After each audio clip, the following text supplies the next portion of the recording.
Only నాకు ఒక dream ఉండేది మా ఫ్యామిలీలో అంతా చాలా మట్టుకండి రైల్వేస్లో బ్యాంక్లో ఎంప్లాయీస్ ఉన్నారండి, మా రిలేటివ్స్ అయినా మా ఫ్రెండ్స్, మా మదర్ తరఫు నుంచి. నాది ఒక డ్రీమ్ ఉండే హాకీ ఆడితే నాకు ఒక జాబ్ దొరికేది, రైల్వేలో ఉన్న బ్యాంక్లో ఉన్న జాబ్ దొరికేదని అదొక ఎయిమ్తోనే నేను హాకీ ఆడాను. జాబ్ అనే హాకీ ఆడితే జాబ్ దొరుకుతుందని ఒక దాంతో ఆడాను.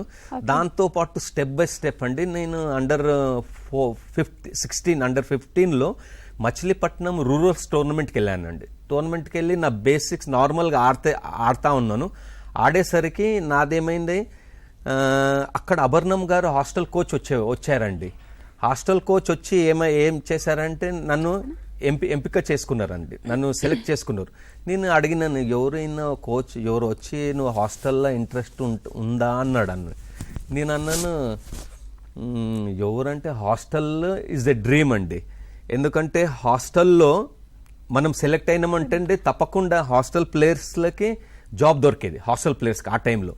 ఇక నేను తప్పకుండా నాకు వితౌట్ సెలెక్షన్స్ డైరెక్ట్గా నన్ను performance Machilipatnam rural tournament performance చూసి నాకు హాస్టల్ ఇస్తున్నారు అంటే ఇక బాగుంటుందని నేను ఫస్ట్ టైం హాస్టల్లో నేను వెళ్ళానండి. అభర్ణం గారు ఉన్నారు, కోచ్ ఉన్నారు. ఇక ప్రాక్టీస్ చేసేటప్పుడు నన్ను పిలిచారు, ముఖేష్ నువ్వు నీ పొజిషన్ ఎందుకు చేంజ్ చేసుకోవు అంటే ఏమైంది సార్ అంటే, నీ దగ్గర స్పీడ్ లేదు, నువ్వు ఏది రైట్ వింగ్ కార్నర్స్ ఆడుతావు, రైట్ వింగ్ లెఫ్ట్ వింగ్లో స్పీడ్ అవసరము, అప్పుడు స్పీడ్ నీ దగ్గర లేదు, నువ్వు ఆఫ్లైన్లో వచ్చాయంటే ఆ చిన్న ఏజ్ ఆఫ్ 15.5 అప్పుడు చిన్నతనంలో నాకు అరే కోచే రిమార్క్ చేసినంటే ఎందుకు ఉండదండి.